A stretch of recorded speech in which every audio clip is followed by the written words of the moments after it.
بلا ما تعجني وبلا ما تعذبي روحك بثلاث وصفات في فيديو واحد، بدون عجن وبدون فرينة وبدون تكاليف وبدون مجهود. ديري هذه الثلاث وصفات اللي هي الصمصة او الصمصة وميني محنشات، وحتى البقلاوة صوابع بعجينة الفيلو، يعني بواحد الطريقة جد سهلة وجد بسيطة، بواحد الحشو بزاف بنين.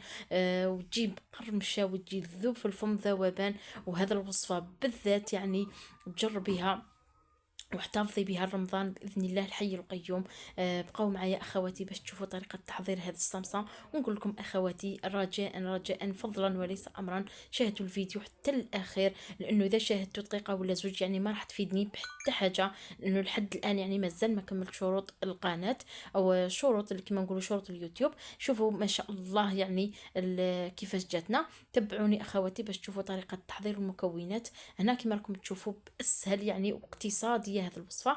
عندي هنايا الكاوكاو، يعني الكاوكاو كمية اللي تناسبكم على حسب الحجم اللي راح نديروه. عندي كاوكاو محمص ومطحون، وعندي كمية تاع السكر على حسب الرغبة، بغيتو تكثروا بغيتو تقلوا. وعندي كيس تاع لافاني وشوية تاع القرفة. نخلط كامل المكونات مع بعضياتهم. هنا القرفة اختيارية وحتى لافاني اختيارية. يعني اللي ما يبغيش نكهة تاع القرفة ما يضيفهاش، واللي ما يبغي واللي مثلا تبغوا ديروا في بلاصة القرفة واللافاني ديروا الليم، يعني الليم تبشروه زاز تاع الليم، يعني حتى هو راح يجي مليح. هنا ما تكثروش القرفة باش ما تجيكمش يعني كحلة. وراح نستخدم الخليط عفوا راح نستخدم المزهر باش نخلط هذه المكونات، المزهر وزبدة بدرجة حرارة الغرفة. هنا كما راكم تشوفوا ديتو طحنتو هذاك الخليط، طحنتو لازم تطحنوه بهذا الشكل، يعني لازم يولي عجينه بهذا الشكل هكا. ونزيد بطبيعه الحال انا نطحن ونزيد له في المزهر باش ولا لي عجينه. هنا من الاحسن ديروا زبده بدرجه حراره الغرفه. ديروا جوج مغارف يكونوا كبار معمرين مليح. هنا ما مش متوفر عندي الزبده، على هذا درت غير السمن، ولكن النتيجه افضل وافضل. يعني انه كي ديروا الزبده راح تخليكم هذا الخليط ما يجيكمش يابس من الداخل، يعني يجيكم طري. فهمتوني؟ هذا بهذه الطريقه. هنايا العجينه تاعي راه مازال خاصها شويه تاع المزهر، يعني راح نزيد لها فيما بعد راح نزيد لها شويه تاع المزهر هكا باش تجيني يعني طريه بزاف، يعني تجيني طريه مليح. هنا كما راكم تشوفوا راح نستخدم الورقه تاع الفيلو تاع البقلاوه اللي تتباع جاهزه. راح تجي ما شاء الله. كاين واحد بشرط يعني او السر، انه لازم كي تبغوا ديروا هذا الوصفه ولا اي وصفه لازم النهار اللي تشرو فيها هذه البقلاوه هو اللي تديروا فيه، يعني تخدموا بها. يعني ما لازمش تجيبوها من محل وتحتفظوا بها عندكم في البيت، لانه راح يتغير انها بالذات اذا حليتوها راح تنشف بالخف، وراح بالخف تيبس لكم.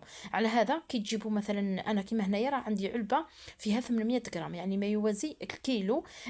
تقدروا تجيبوا مثلا العلبه اللي تاع ورقه الفيلو هذه، وتخدموا كونتيتي وتحطوها في الكونجيلاتور بلا ما تطيبوها، يعني مباشره، يعني تخدموا كامل الكميه يعني، وتحطوها في الكونجيلاتور في علبه محكمه الاغلاق. وكل ما تبغوا تجبدوا ولا تجبدوا تحطوا مباشره في السنيوه، تطيبوها وتعسلوها مباشره بعسيله تكون شويه ثقيله، يعني ما تكونش خفيفه. هذه هي. راح نقسم الورقه تاعي على 4 بهذا الشكل هكا، وراح ندير من الاحسن هنا غلطت في البدايه درت ورقه واحده لانه بالخف تتكسر، وفي نفس الوقت كما قلت لكم العجينه تاعي راهي يعني عندي شحال من اللي شريتها راني حاططها في الثلاجه. على هذا غير تحلوا الكيس تاع هذا ورقه الفيلو، يعني خلاص يعني راح تبدا يجي القوام تاعها يتغير. على هذا نقول لكم كل كي تبغوا تعاولوا تشروها يعني تخدموها كامله، يعني كامله تخدموها، وهكا تتفاداو هذاك انها تكسر لكم ولا تولي تتفتت لكم وراح تقيسوا كميه كبيره يعني منها، وخساره يعني حرام. هنا لازم تديروا زوج ورقات مع بعضياتهم وتدهنوهم بالسمن ولا بالزبده تكون مذوبه. علاه باش كي تدخلوها الفرن راح تحافظ لكم على هذاك الحشو يبقى لكم طري، وفي نفس الوقت راح ما تيبسلكمش بزاف يعني. وهذه هي، يعني ديروا جوج ورقات يكونوا مناسبين. هذه هي انه تدهنوهم مليح بالسمن ولا بالزبده، وتبقاو تشكلوا بهذا الشكل هكا. اذا جاكم هذا الشكل تاع المحنشات صعيب تقدروا ديروهم هكا صوابع، ولا ديروهم مثلثات صامصه، يعني صامسه عادي. هنا هذا الخليط اللي لصق به شويه تاع الماء زهر وشويه تاع الفارينه، تخلطوهم مليح مليح حتى يولي خليط يعني عاقد، يعني ما يوليش جاري، وتلصقوا به المحنشات تاعكم وتحطوهم في الصينيه حتى تكملوا كامل الكميه تاعكم. هنا راح نزيد معكم، ندير معكم شحال من وحده هكا باش هكا يعني تاخدوا فكره اكثر واكثر. هنا راح ديروا كما راكم تشوفوا هنايا، ما لازمش توصلوا هذاك الحشو يعني حتى للبرا هكا، باش هذوك الحواف، باش هذوك الحواف يعني نتجمعوهم يعني هكا نقدروا ندوروهم هذه الطريقه. وتبقاو هنايا تضغطوا هكا هذوك المحنشات، يعني ما تخلوش لولو، تبقاو هكا تضغطوا بصوابعكم وتحاولوا تشكلوا دائره بهذا الشكل هكا، شكل حلزوني، وهكا يكونوا واجدين المحنشات تاعنا ميني محنشات، يعني بزاف يعني عمليين وبزاف يشرفوا في قدام الضياف يعني اذا جربتوهم. وفي نفس الوقت يعني راح يكونوا في رمضان، يعني رانا على ابواب رمضان، الله يدخلوا علينا بالصحه والهنا، يعني راح يكونوا كتغيير، وفي نفس الوقت يعني الشكل تاعهم بزاف شباب كما شفتوا في بدايه الفيديو. وقد خدموهم بورقه الفيلو راح يجوا مهشين، يجوا بنان بزاف، ويجوا يعني ما شاء الله. نبقى ندور بهذا الشكل بهذه الطريقه هكا، وانا عمدت ندير لكم شحال من شكل، يعني ماشي غير شكل محنشات هكا، باش تستفادوا اكثر وتدوا فكره اكثر على ورقه الفيلو او هذا العجينه الجاهزه تاع البقلاوه اللي تتباع في الاسواق، يعني راهي متواجده في كل البلدان وراهي متواجده في الاسواق يعني بكثره. راح نكمل هنا كامل الكميه وراح نوري لكم هنايا بعد ما كملت الكميه تاعي. هنا درت لكم محنشات ميني محنشات، درت لكم الصامصه، ودرت هذو الصوابع تاع هكا صوابع تاع البقلاوه طبعا الحال من نفس الحشو. وهذه هي راح نزيد ندهنهم من الفوق بشويه تاع السمن ولا بالزبده، وندخلهم الفرن طبيعه الحال الفرن على اعلى درجه، ما لازمش يعني ديروا الفرن النار تاعو ناقصه هكا، باش بالخف طيبكم، ويعني ما داك الحشو ما يبسلكمش. راح ندهنهم كامل بهذا الشكل كما راكم تشوفوا، يعني كل ما دهنتوهم كل ما راح تعطيكم هشاشه اكثر واكثر، وراح يجوكم يعني يذوبوا في الفم بهذه الطريقه. اتمنى اخواتي اذا وصلتوا معايا لهذه المرحله من الفيديو ما تنسونيش بجمل الفيديو اذا يعني مازال ما درتوا لي الجيم، لانه الجيم راح يفيد بزاف الفيديو، راح يوصل اكبر عدد من المشاهدين. ونتمنى ان شاء الله يعني تشاهدوا الفيديو حتى الاخير فضلا منكم وليس امرا، باش تعم الفائده يعني ويوصل اكبر عدد من المشاهدين. اخواتي هنا بعد ما ندخلها الفرن تتحمر لي مليح مليح، لازم تدي داك اللون المحمر كيما راكم تشوفوا في الصوره، وراح مباشره نعسلهم بعسل يكون ثقيل. هنا خل العسل راني خدمته في الدار، يعني راني خدمته روحي، درته في الكوكوط وخدمت، يعني مثلا يعني اذا درتو نص كيلو تاع السكر راح ديروا النص تاعو تاع الماء، يعني مثلا اذا درتو نص كيلو تاع السكر راح ديروا كاس ولا حوالي 250 هكا مليلتر تاع الماء، يعني دائما كميه تاع السكر نصها كميه تاع الماء، هنا باش تتحصلوا على عسل يكون ثقيل. هنا اذا انا هنايا ماشي متوفر عندنا العسل الخاص بالحلويات كيما عندنا في الجزائر، نتوما عندكم في الجزائر ديروا العسل اللي يكون واجد عادي الاسيله، اما مش متوفر عندك خدميه عندك في الدار حتى وين تحصل على القوام يكون ثقيل.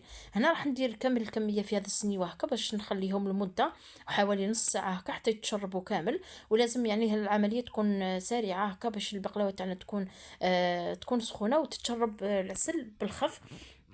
نعسلهم كامل ونخليهم كما قلت لكم ساعه ولا نص ساعه حتى يتشربوا لنا العسل مليح مليح بهذه الطريقه هكا. وشوفوا كيفاش جاو ما شاء الله، يعني يجوا محمرين، يجوا ذوبوا في الفم ذوبان. كما قلت لكم يعني السر تاع الحشو تاع الداخل باش ما يجيكمش يابس، لازم ديروا له كميه تاع الزبده تكون كميه مليحه، والزبده تكون بدرجه حراره الغرفه، يعني ماشي ما تذوبوهاش، يعني تكون بدرجة حرارة الغرفة. أنا عندي السمن على هذا اضطريت إني نذوبه. هنا نبقى نضيف عليهم كامل ذاك العسل، الكمية تاع العسل اللي كنت خدمتها. وطبيعة الحال العسل كي تجو طيبوه لازم ديروا واحد الطرونش تاع الليم، اذا باش هكا ما يتسكر لكمش ويتحجر لكم بعد ما يبرد. واذا ما عندكمش الليم، اذا ما عندكمش الليم ديروا رشه تاع ملح الليمون، راه يتباع في كل المحلات. ملح الليمون راح يتباع عند صاحب مستلزمات الحلويات، تجيبوا حوالي 5000 ولا حتى 1000 فراك يعني ولا 2000 فراك، راح يعطيكم كميه راح تناسبكم، لانه راح ديروا ذره فقط راح تكون كافيه. هنا بعد ما عسلت البقلاوه تاعي بهذا الشكل هكا راح نخليها حتى تشرب مليح مليح ذاك العسل، ونرجع لكم في طبق التقديم ان شاء الله. وهذه هي المحنشات تاعنا، شوفوا كيفاش جاو بعد ما شربوا العسل والصامصة وحتى البقلاوة، صوابع البقلاوة عفوا. شوفوا كيفاش جاتنا ما شاء الله، يعني نتمنى تجربوها، ونتمنى يعني تذوقوا وتعرفوا اش راني نهدر. هذه هي يعني وجدوها رمضان، هذا الوصفة لضيافكم. شوفوا ما شاء الله، هنا تقدروا تزينوها بالبيستاج ولا تزينوها بهذاك الورد اللي يكون الورد الجاف هذاك، وديروا هكا في كل نحنشات هكا، ديروا وردة هكا في الوسط، وراح تعطيكم واحد الشكل ولا اروع. انا خدمتها غير للدار وخدمتها لكم باش نوريكم وباش تدوا فكره على عجينه الفيلو. والناس اللي مش متوفره عندهم عجينه ورقه البسطيله ولا ورقة الديول اللي مش متوفرة عندهم باش يخدموا هذا البسطيلات، يعني تخدمهم غير بورقة الفيلو عفوا. متواجدة في كل الأسواق بالسعر يعني ماشي غالية بزاف، وراح تخرج لكم كمية لا بأس بها. نتمنى أخواتي تكون استفدتوا من هذا الفيديو تاع نهار اليوم. نخليكم هنايا، نتمنى تكملوا الفيديو تاع الآخر. ودمتم في رعاية الله وحفظه، مع السلامة إلى فيديو قادم إن شاء الله.